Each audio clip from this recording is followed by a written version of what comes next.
A palavra de hoje, ela é um panorama mesmo, né? Então, a gente vai até relembrar algumas coisas do que nós ouvimos nessa semana e tentar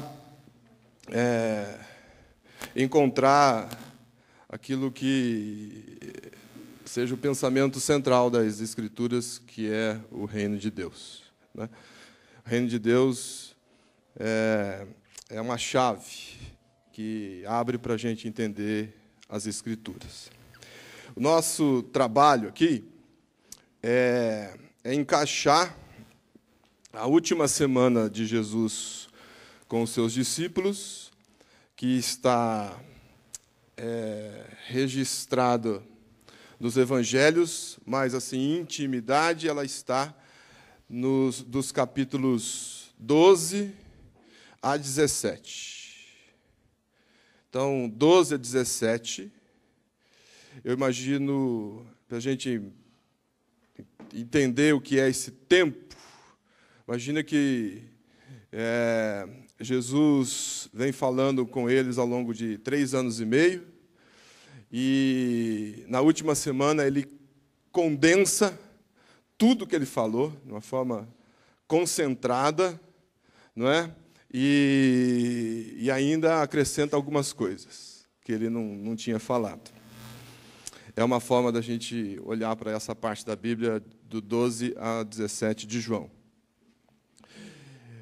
Uma outra forma é a gente olhar o plano de Deus como uma casa, e do 12 ao 17, o quarto do casal, a parte mais íntima, não é?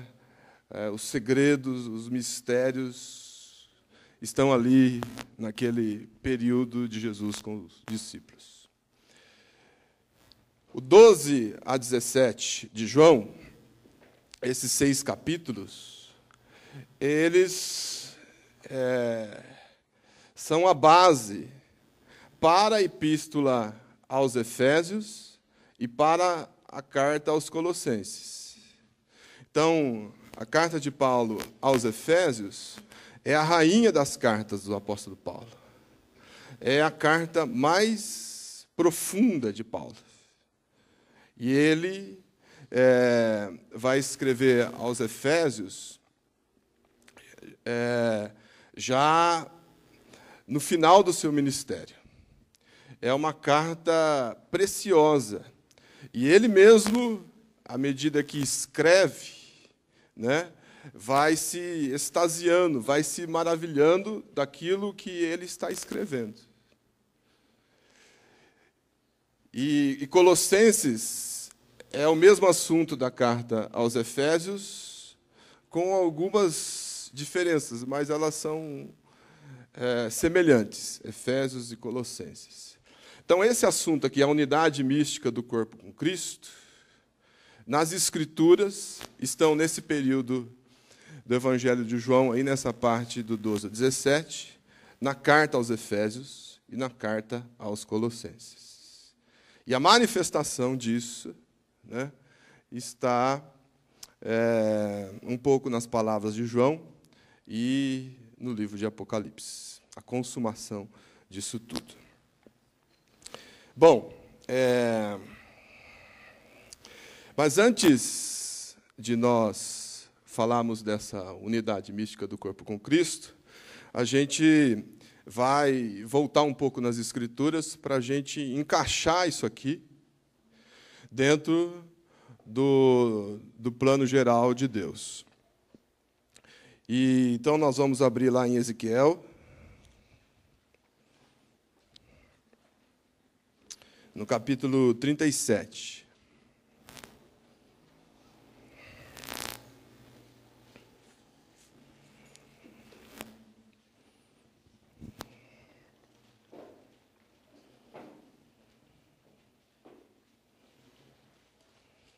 Esse é um dos textos no Antigo Testamento que vai falar da nova aliança. Tem outros textos, Isaías 59, o mais conhecido deles todos, Jeremias, capítulo 32. Nós vamos ler aqui 37, 21.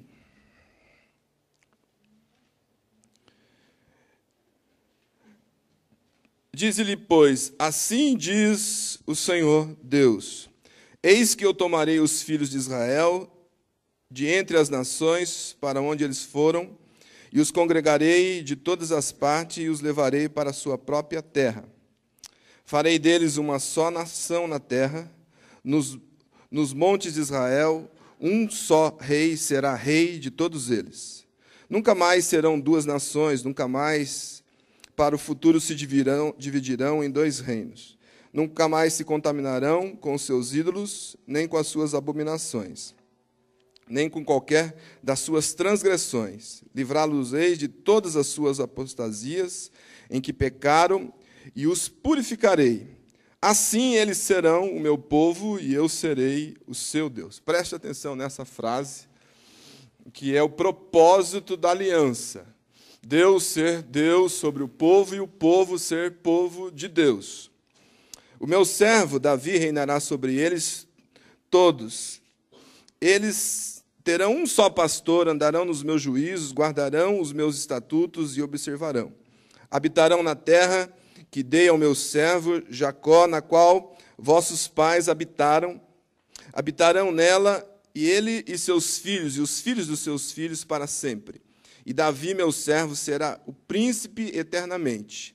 Farei com eles aliança de paz, será aliança perpétua. Estabelecê-lo-eis e os multiplicarei, e porei o meu santuário no meio deles para sempre. O meu tabernáculo estará com eles, eu serei o seu Deus, e eles serão o meu povo. As nações saberão que eu sou o Senhor, que santifico a Israel, quando o meu santuário estiver para sempre no meio deles. Vamos lá, então, em Jeremias 31, 32, 31, 32. Vamos voltar no 31, né? 31, 31 aí. Eis que vem dias, diz o Senhor, em que firmarei nova aliança com a casa de Israel e com a casa de Judá, não conforme a aliança que fiz com os seus pais no dia em que os tomei pela mão, para os tirar da terra do Egito, porquanto eles anularam a minha aliança, não obstante eu os haver desposado, diz o Senhor. Porque esta é a aliança que firmarei com a casa de Israel, depois daqueles dias, diz o Senhor. Na mente lhe imprimirei as minhas leis também no coração, lhes inscreverei. Eu serei o seu Deus, e eles serão o meu povo. Não ensinará jamais a cada um o seu próximo, nem cada um ao seu irmão, dizendo: conhece ao Senhor, porque todos me conhecerão, desde o menor até o maior deles, diz o Senhor. Pois perdoarei as suas iniquidades, e dos seus pecados jamais me lembrarei. Assim diz o Senhor, que dá o sol para a luz do dia, as leis fixas, a lua e as estrelas para a luz da noite. Aqui é juramento, tá, irmãos? Que agita o mar e faz bramir as ondas. O Senhor dos exércitos é o seu nome. Se falharem estas leis fixas diante de mim, diz o Senhor, deixará também a descendência de Israel de ser uma nação diante de mim para sempre. Assim diz o Senhor, se puderem ser medidos os céus lá em cima e sondados os fundamentos da terra cá embaixo, também eu rejeitarei toda a descendência de Israel por tudo quanto fizeram, diz o Senhor. Eis que vem dias, diz o Senhor, em que essa cidade será edificada para o Senhor, desde a torre de Hananel até a porta da esquina. O cordel de medir estender-se-á para adiante até o outeiro de Garebe e virar-se-á para Goa. Todo o vale de cadáveres de cinza e todos os campos até o ribeiro de Cedron, até a esquina da porta dos cavalos, para o oriente, serão consagrados ao Senhor. Esta Jerusalém jamais será desarraigada ou destruída.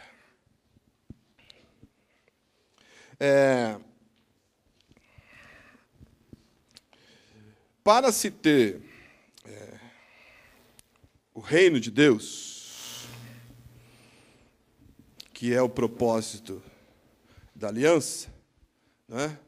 Serão o meu povo e eu serei o vosso Deus, porque o reino é um povo com um seu Deus, e Deus no meio do seu povo, num lugar. Deus no meio do povo, o povo com o seu Deus, num lugar, nós temos o reino de Deus.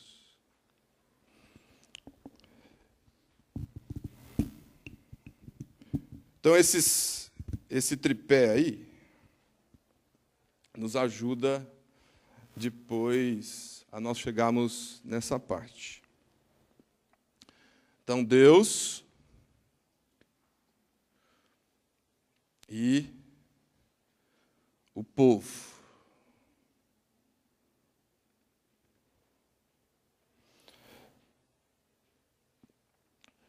Para Deus ser o Deus do povo, e esse povo poder ser chamado povo de Deus, precisa ter uma comunhão aqui. Precisa juntar. Deus precisa estar no meio do povo e o povo precisa estar em Deus. Essa junção, ela é feita por aliança. Então, a aliança leva à união do povo com Deus e de Deus com o seu povo.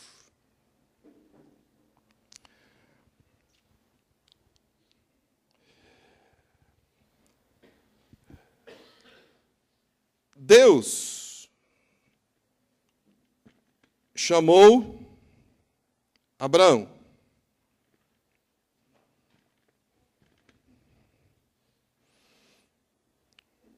Essa aliança de Deus com Abraão e de Abraão com Deus, ela tinha bases de crer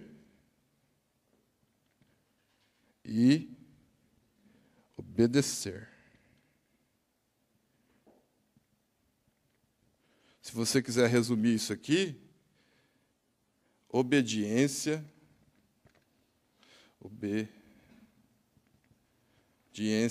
da fé.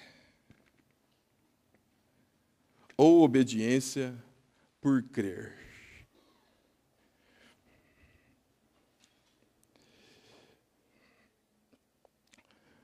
Deus apareceu a Abraão, disse: sai da tua terra e vai para uma terra que eu te mostrarei. E de ti farei uma grande nação. Ou seja, Deus quer formar um povo em aliança num lugar. Povo em aliança com Deus, Deus em aliança com o povo num lugar, reino. Sem lugar, Deus e Abraão. Abraão com Deus. Sem um lugar, nós não temos um povo. Nós não temos um reino. Nós temos um testemunho.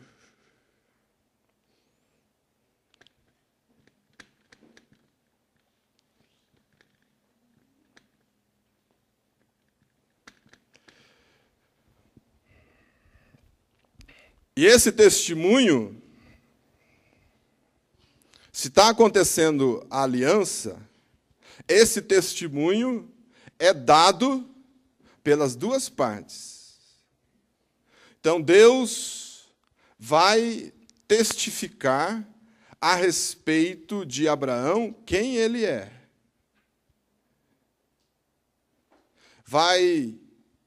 E à medida que testifica, vai dando a Abraão uma identidade nele mesmo. E Abraão vai testemunhando, vai revelando Deus para aqueles que recebem o seu testemunho. E essa aliança vai crescendo, vai sendo edificada, vai sendo aperfeiçoada. De um lado, nós temos Deus perfeito, não é?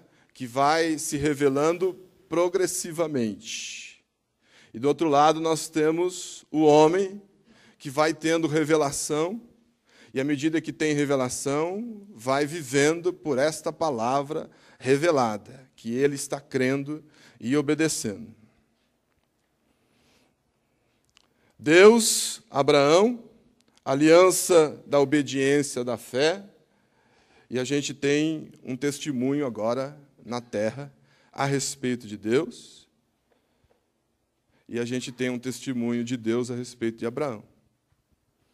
Não foi assim que Abraão lá entrou, mentiu a respeito de Sara, que era meia-irmã dele, aí Deus apareceu no sonho, né, e disse, ele é um profeta.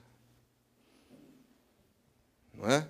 Então Deus vai dando testemunho a respeito de quem é a identidade daquele que fez aliança com ele.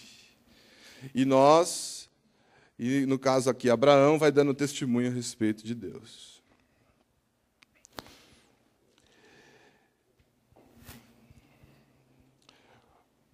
Depois nós temos Deus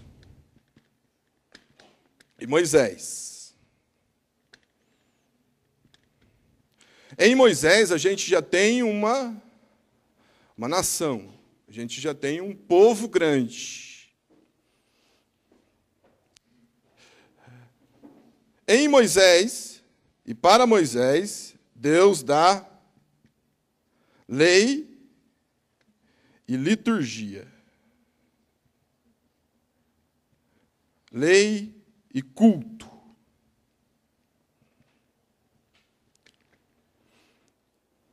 Deus revelou um pouco mais dessa aliança. E essa aliança de Abraão, por obedecer pela fé, por crer, fez dele amigo de Deus. Essa obediência de Moisés, e do povo em Moisés, e de Moisés com o seu povo, ela é uma outra face revelada, mostrada nessa aliança. Quando Moisés foi lá para o Egito, e ele vai com 2 palavras para Faraó. Basicamente, ele tinha 2 palavras para Faraó. Uma ele não dá só no final, e a outra ele dá no começo. A primeira palavra que ele tinha era: Israel é o meu filho, o meu primogênito. Deixa o meu filho ir, liberta o meu filho, senão eu vou matar o seu filho, Faraó. Diga ao rei do Egito: Israel, meu filho, meu primogênito, liberte o meu filho, senão eu mato o seu. Era mais ou menos isso. Imagina só. A segunda palavra é: liberte o meu povo para ele ir prestar um culto, para ele comparecer diante de mim. Liberte o meu povo para ele prestar culto. Essa primeira palavra ela foi dada ao povo de Israel, né, quando instituiu a Páscoa, e fica para o final lá. Então a gente tem toda aquela construção da mão de Deus sendo manifestada no Egito, e Deus se revelando como maior do que todas as entidades do Egito, com todos os deuses, Deus revelando que ao Egito O papel deles diante de Deus era não resistir o plano de Deus. E se eles não resistissem o plano de Deus, eles seriam abençoados por Deus. Reconhecer que eles perderam, reconhecer que eles chegaram ao final. Mas o diabo resiste em Faraó a Deus, e Deus vai pesando a mão. O Faraó, no poder do diabo, resiste a Deus. E aí, então nós temos uma parceria do homem com o diabo, resistindo Deus em aliança com Moisés. Então, lei e liturgia. E essa relação de lei e liturgia tem a ver com uma outra identidade desse povo de Deus que vai formar o reino. E é a identidade do sacerdócio.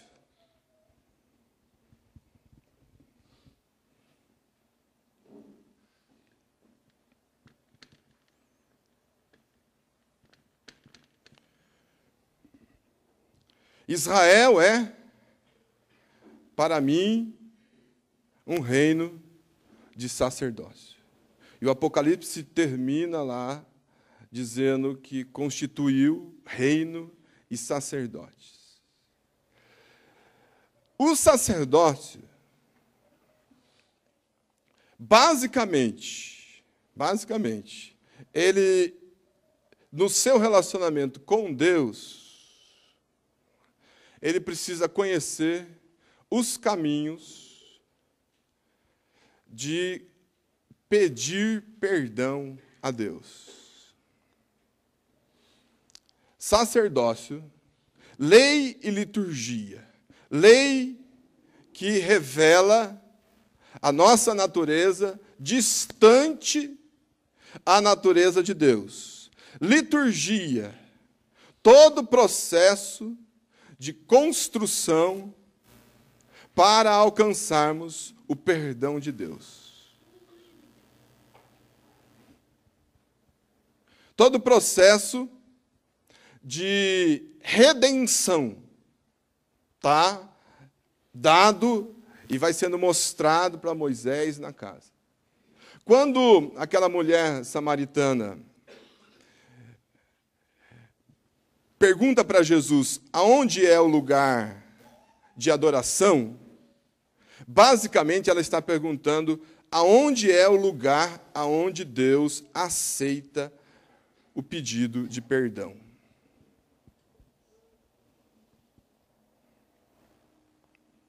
Aonde é o lugar aonde se pede perdão?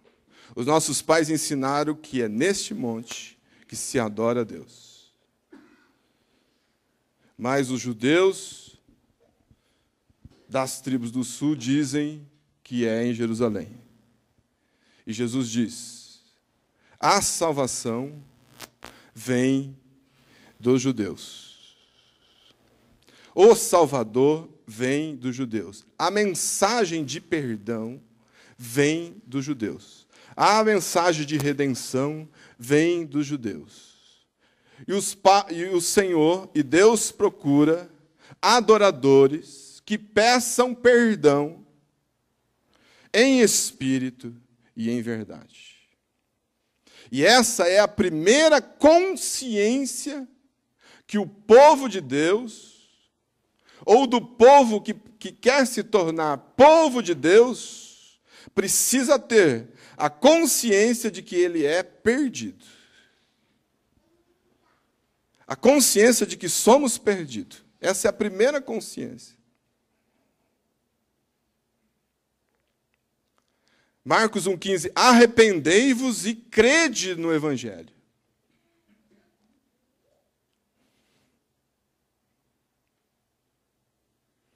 A consciência de perdição, ela é uma consciência que nós ganhamos e ela se sustenta, ela estará na memória do povo de Deus durante toda a eternidade. Um dia, eu era perdido. Eu só estou onde estou por causa do sangue de Jesus Cristo. O sangue de Jesus media toda a criação. O sangue de Jesus, conforme Hebreus, é o novo e vivo caminho. O sangue de Jesus, ele tem o seu efeito, como diz Jesus lá quando ele fala da nova aliança, em Mateus, que o meu sangue, ele não disse, o meu sangue é derramado em favor de todos. O meu sangue é derramado em favor de muitos. Deus desejava que fosse todos. Não vou nem entrar nessa questão. Mas é muitos, porque nem todos creram. Nem todos receberam da justificação pelo sangue. Então, o testemunho de Deus com Moisés, lei e liturgia. Aí você pode pegar a apostilha o sentido profético das festas e dá para entender bastante isso aqui. Aí nós temos Deus e Davi. Aqui é uma aliança, aqui essa aliança expandida e aqui essa aliança expandida mais ainda.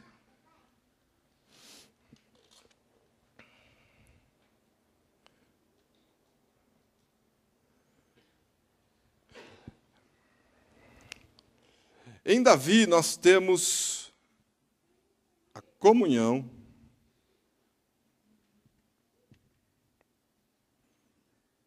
pela palavra, ou a comunhão na palavra.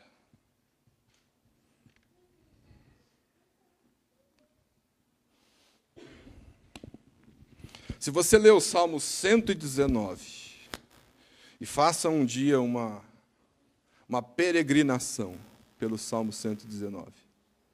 Você vai chegar no segredo de Davi. E o segredo de Davi é que ele amava a lei de Deus. Ele amava a lei.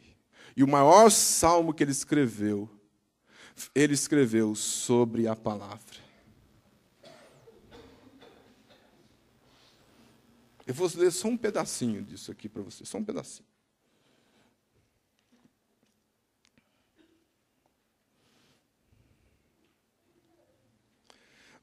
Salmo 119, 72. Para mim vale mais a lei que procede da sua boca do que milhares de ouro ou de prata.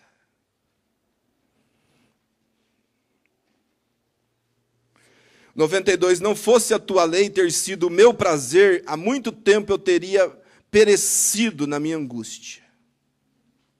97, quanto amo a tua lei, é a minha meditação todo dia. O 110, aborreço a duplicidade, porém amo a tua lei. O 139, o meu zelo me consome, porque os meus adversários se esquecem da tua palavra. O 127, amo os teus mandamentos mais do que o ouro refinado.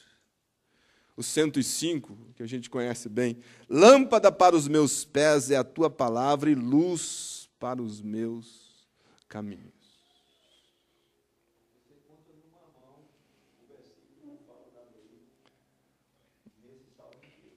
Exatamente. Ele chora pelo distanciamento do povo da lei, de Deus. A lei quase que vai constituindo, a lei de Deus vai gerando este homem. Ele vai experimentando dessa vontade de Deus revelada. E essa aliança se torna tão íntimo que ele consegue perceber intenções de Deus não mostradas explicitamente. E aí em Davi, nós temos um lugar.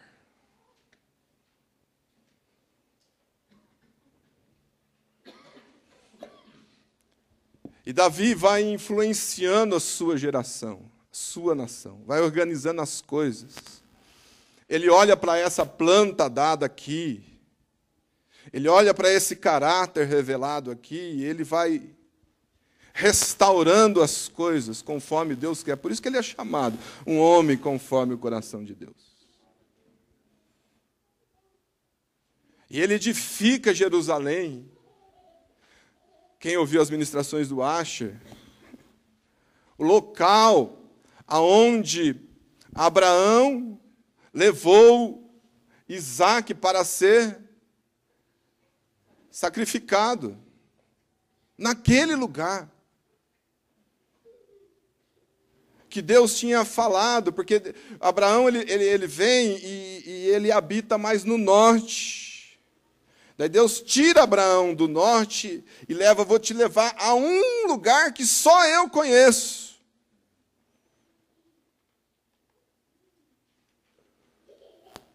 Que segundo a palavra do Asher, é o lugar onde Deus e o diabo sabem que era o lugar onde o homem tinha rompido com Deus, aonde estava a árvore da vida.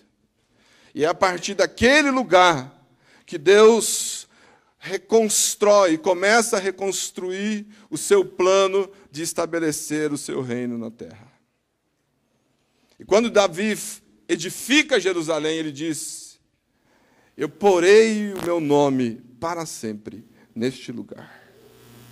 Deus, no meio do seu povo, em comunhão pela palavra, o povo em Deus, num lugar, então nós temos o reino de Deus. A partir daí, a história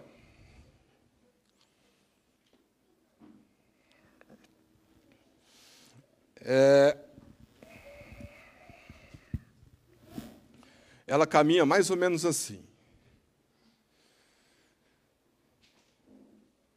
Esta aliança de Deus com o seu povo, ela começa a receber contaminações, ela é aberta, e o testemunho de Deus na terra começa a enfraquecer. Enfraqueceu a aliança, o testemunho já não é mais o mesmo. Ou seja, esse Deus não expressa mais, esse povo não expressa mais o seu Deus, as outras nações, e Deus não dá um testemunho de aliança com este povo. Deus começa a dar um testemunho que a aliança foi quebrada. Não há mais um testemunho de Deus a respeito do povo dele. Há um testemunho de quebra de aliança. Se perdeu o testemunho, se está enfraquecendo o testemunho, não tem mais sentido o lugar. E aí que Deus faz? Pega esse povo e envia eles para um outro lugar. Porque este lugar, ele só pode ser habitado em santidade, em aliança com o seu Deus. Porque Deus pôs o seu nome neste lugar. Pôs o seu nome nessa casa. Não há testemunho, não há sentido o lugar. É isso que Jesus falou a respeito do templo. O templo não testemunha mais a respeito de Deus. Não há sentido dele ficar de pé. Vós transformastes a casa de Deus em covil de salteadores e ladrões. A casa de oração para todos os povos não testemunha mais um altar sacerdotal, não há mais lei, não há mais liturgia de Deus nessa casa. E essa casa precisa ser derrubada.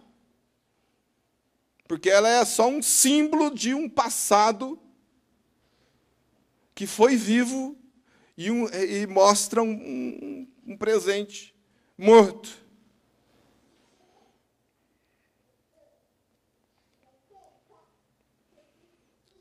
Então, quando Deus fala com Ezequiel, quando Deus fala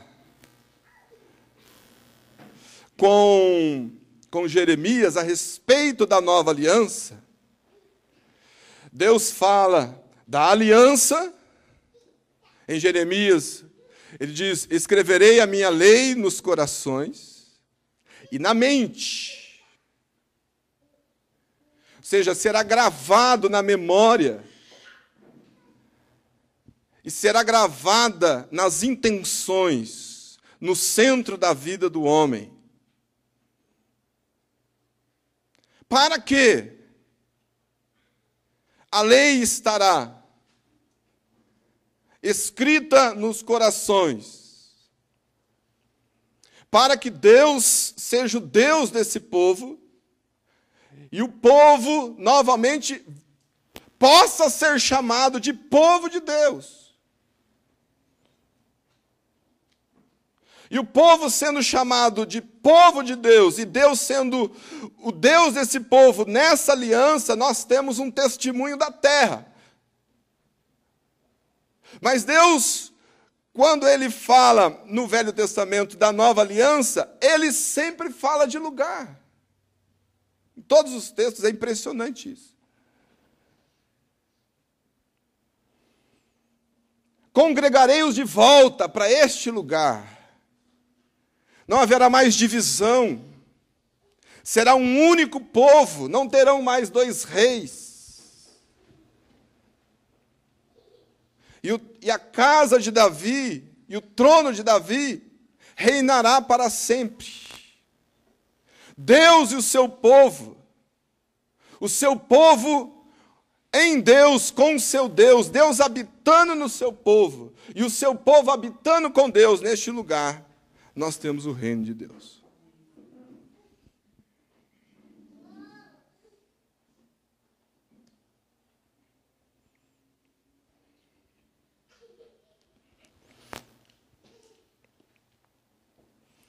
Bom,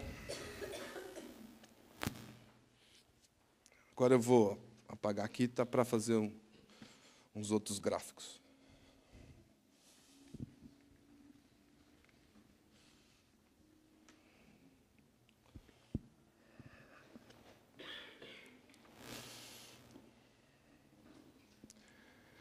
Agora, vamos falar um pouco dessa pessoa de Deus aí.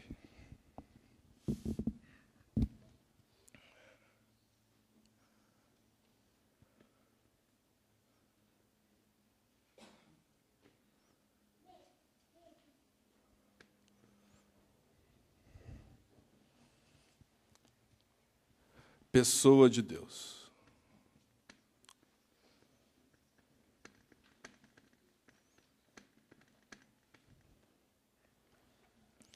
O Pai, o Verbo, ou a palavra,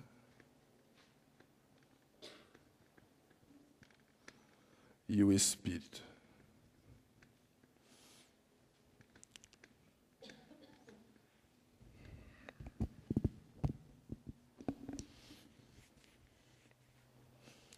Essa é a Trindade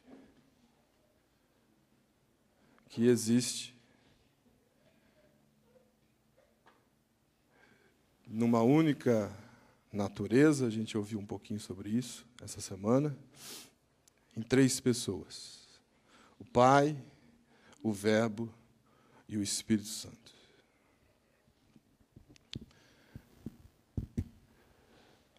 a pessoa de Deus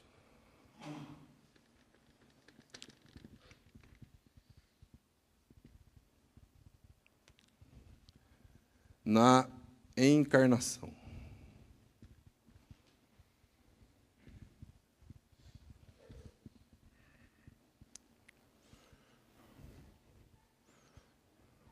O símbolo aqui é só para a gente... O útero é formato de uma pera, é isso? É? É? Mais ou menos? Alguém me falou um dia isso aí.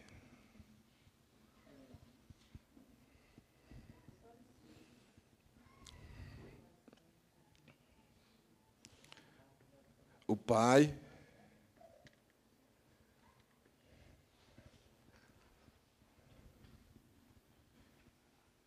o Filho,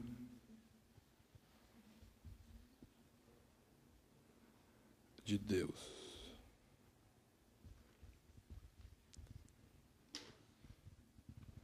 E o Espírito Santo. Como chama o Filho de Deus? Não. Ele chama Cristo.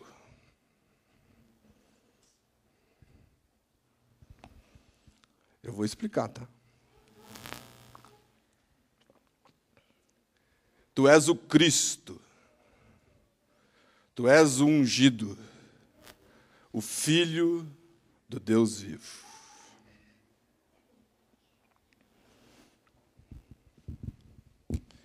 Cristo.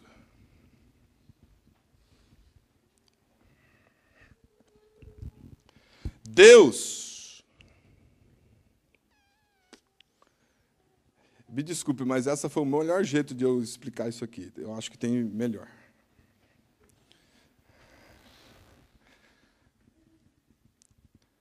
Casou com a terra.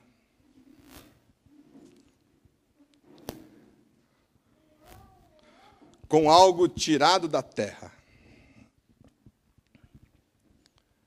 Com algo vindo da terra, que nasceu na terra. Deus casou com algo criado dentro do ventre de Maria. Dessa união de Deus com a terra, nós temos uma outra pessoa aqui, que é a mesma pessoa que sai. E o nome dele é Jesus.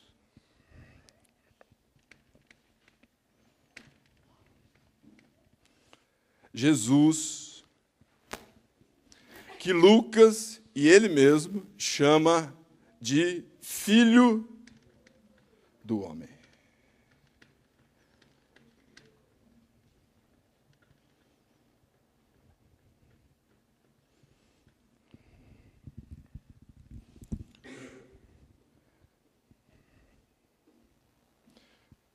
Descerá sobre ti, esse é o anúncio do anjo, Maria, o Espírito Santo, e o poder do Altíssimo te envolverá. Deus vai gerar no teu ventre, e você vai dar o ventre. Você vai dar do que você tem. É como se assim, nós lá atrás fomos criados na imagem e semelhança de Deus. Fomos criados na imagem e semelhança de Deus. Maria devolveu, emprestou a imagem que ela recebeu, que nós recebemos, que fomos criados, essa imagem humana, essa imagem terráquea, essa imagem corruptível, esse corpo mortal. Não é? E isso, nós, desde que a nossa a nossa saúde esteja em perfeito estado, não é? Um homem e uma mulher gera essa imagem, multiplica isso. É a semente. Maria deu a semente que recebeu o Verbo. O Verbo encarnou dentro dessa caixa aí, dentro desse tabernáculo, dentro dessa semente. Se fez carne e habitou entre nós. E o nome deste Filho do Homem, que o Asher ensinou para nós que o sentido exato é Filho de Adão, é Jesus.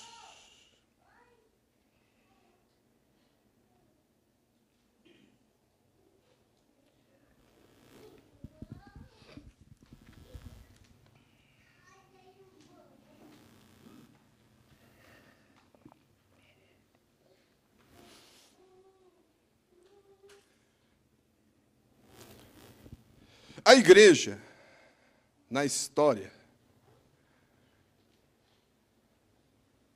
à medida que perdeu a palavra,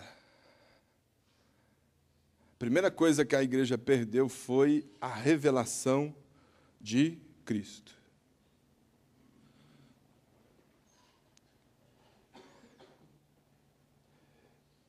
Ela perdeu a revelação de Cristo na história. E nós estamos num processo de restauração ainda da revelação da pessoa de Cristo. E nós, ao longo da história, fomos restaurando e tendo revelação a respeito desta pessoa aqui, ó, de Jesus, o Filho do Homem. E a nossa palavra de evangelismo ao mundo, ela não vai muito hoje além dessa pessoa de Jesus, o Filho do Homem.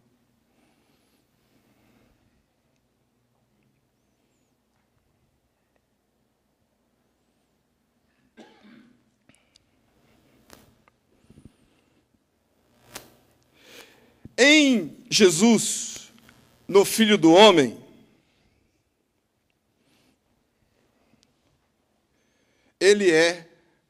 eu vou falar um pouquinho dos nomes, da identidade dessa pessoa e desta pessoa aqui, que é a mesma pessoa. Quando Jesus mandou perguntar para os discípulos o que o povo diz a respeito dele, eles chegaram no máximo tocar em algumas faces da identidade desse Filho do Homem aqui. Ele é João Batista ou algum dos profetas? Ele é um operador de sinais? Ele é Jeremias, pela palavra de chamada à restauração, mas não vai além disso.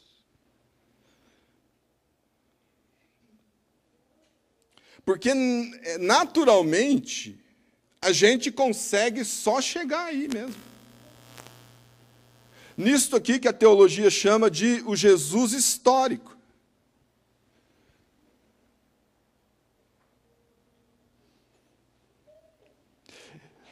O Filho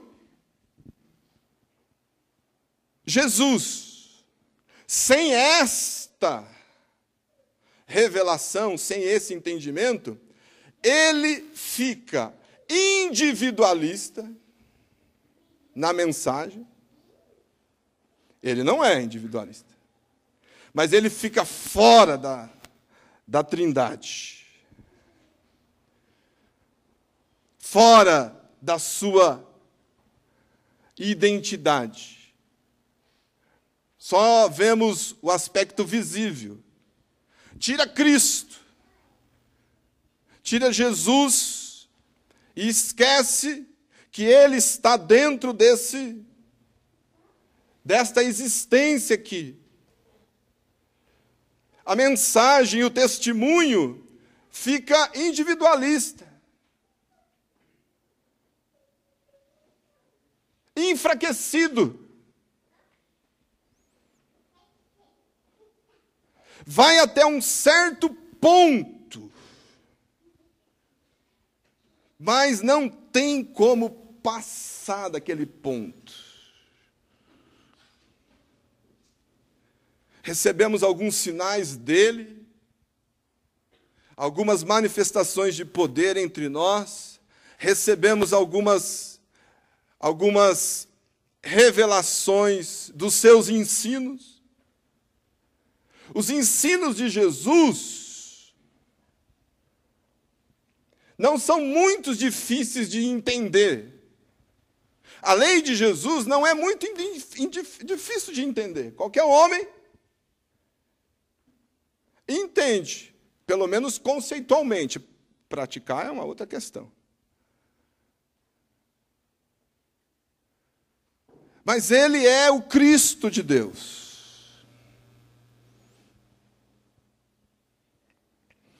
Jesus é o Salvador. Cristo é a salvação. Jesus é um profeta. Cristo é a palavra. Jesus é um cordeiro de Deus. Cristo é o perdão. Jesus é filho de Davi. Cristo é rei da criação. Jesus é o apóstolo da nossa confissão. Cristo é a pedra de esquina aonde se constrói a casa de Deus. Jesus é o sumo sacerdote. Cristo é a casa de Deus, é o tabernáculo. Jesus é o sacrifício. Ele se chamará Jesus porque salvará o seu povo dos seus pecados. Cristo é a ressurreição. Jesus é a porta. Cristo é o caminho. Jesus é o bom pastor. Cristo é o supremo pastor. Jesus é um mestre. Muitos chamaram ele de mestre, inclusive Nicodemos. Cristo é a luz que ilumina todo homem. Jesus é o maior operador de sinais e maravilhas. Cristo tem todo o poder. Jesus é o servo sofredor. Cristo é o Senhor. Jesus, ele é filho de Abraão. Cristo é o autor e consumador de toda a fé. Jesus é o Messias, a esperança. Cristo é a estrela da manhã. Jesus dividiu a história. Ele é histórico. Depois dele, os anos passaram a contar do zero a partir do seu nascimento. Cristo é o princípio e o fim. É o alfa e o ômega. Jesus é a semente que é lançada na terra. Cristo é a videira.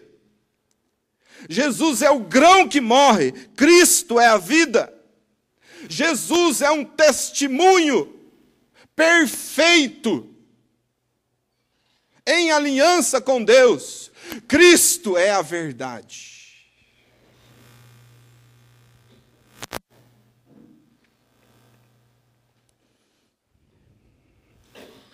Jesus é o nosso irmão mais velho.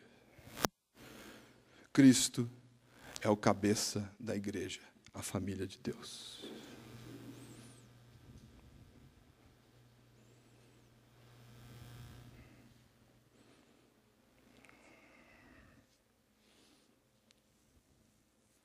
Jesus é o Filho do homem.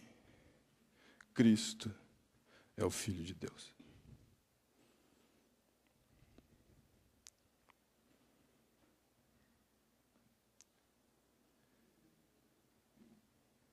Cristo que nós estamos apenas tocando, o apóstolo Paulo diz, é o mistério que esteve oculto e que agora foi revelado aos seus santos apóstolos e profetas. A saber, Cristo em vós, a esperança da glória.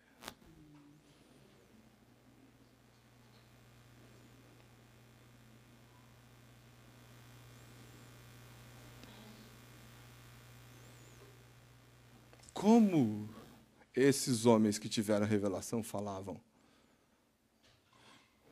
do Verbo, do Filho? João disse, no princípio era o Verbo era Deus, estava com Deus. Todas as coisas foram feitas por Ele, para Ele. São todas as coisas. E o Verbo se fez carne e habitou entre nós cheio de graça e de verdade.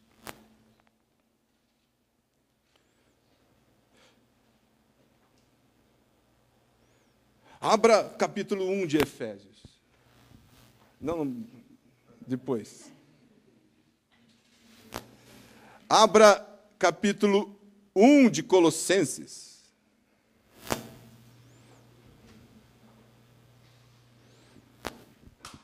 Dois de Colossenses. Hebreus capítulo 1. Ele é a imagem do Deus invisível, o resplendor da sua glória. Cadê essa mensagem na igreja?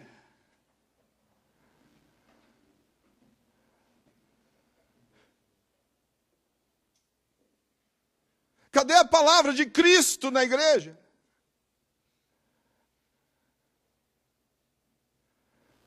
Cadê os ensinos de Cristo? Cadê a adoração a Cristo na igreja? Cadê a revelação da pessoa de Cristo na igreja?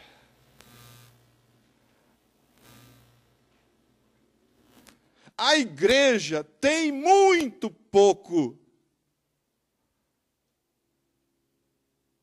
de testemunho a respeito da pessoa de Cristo. Porque tem problemas aonde? Na aliança com Deus. E agora nós vamos... Isso aqui tudo é introdução. Nós vamos para o tema aqui. Como é que nós vamos fazer, Haroldo? Amanhã tem um pedacinho, daí a gente fica nesse assunto. Amanhã, na outra palavra, a gente pode ficar nessa palavra. E não falar outra palavra.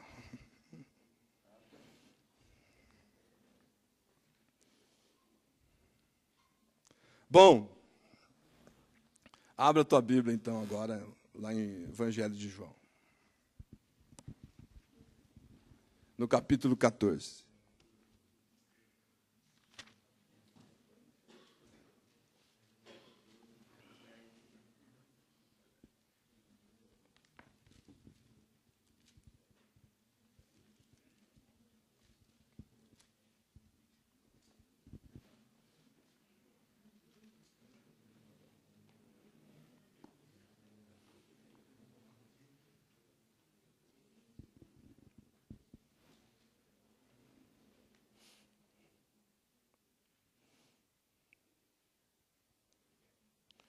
Versículo 18. Versículo 15, 14 e 15. Se me amais, guardareis os meus mandamentos. E eu rogarei ao Pai, e Ele vos dará outro Consolador, a fim de que esteja para sempre convosco. O Espírito da verdade, que o mundo não pode receber, porque não vê, nem o conhece. Vós o conheceis, porque ele habita convosco e estará em vós.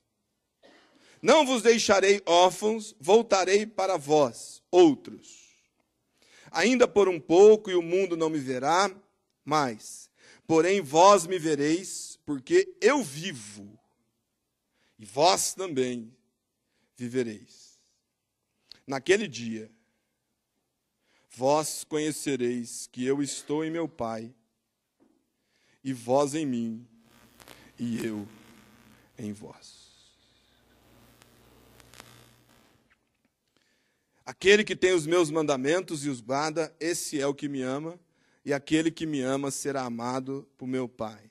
E eu também o amarei e me manifestarei a ele. Disse-lhe Judas, não Iscariotes: de onde procede, Senhor, que está para manifestar-te a nós e não ao mundo? Respondeu Jesus: se alguém me ama, guardará a minha palavra, e meu Pai o amará, e viveremos para ele, e faremos nele morada. Quem não me ama, não guarda as minhas palavras, e a palavra que estais ouvindo não é minha, mas do Pai que me enviou.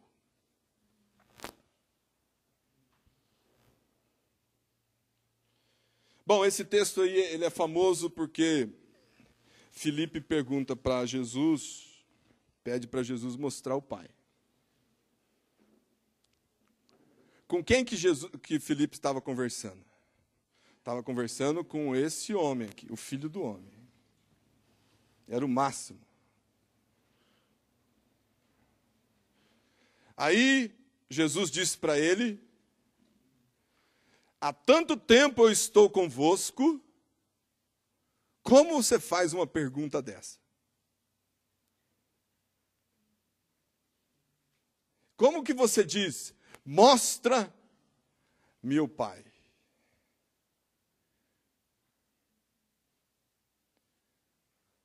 Você não está crendo, Filipe? Vou parafrasear aqui.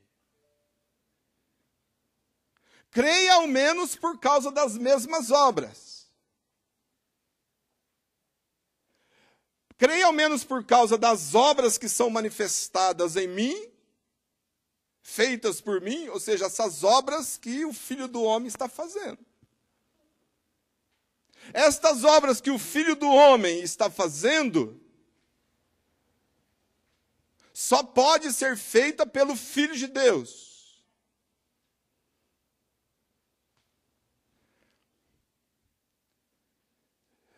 Filipe não viu Cristo. E se ele não vê Cristo, ele não vê Deus. Porque Cristo só pode ser visto em Deus. Cristo só pode ser visto em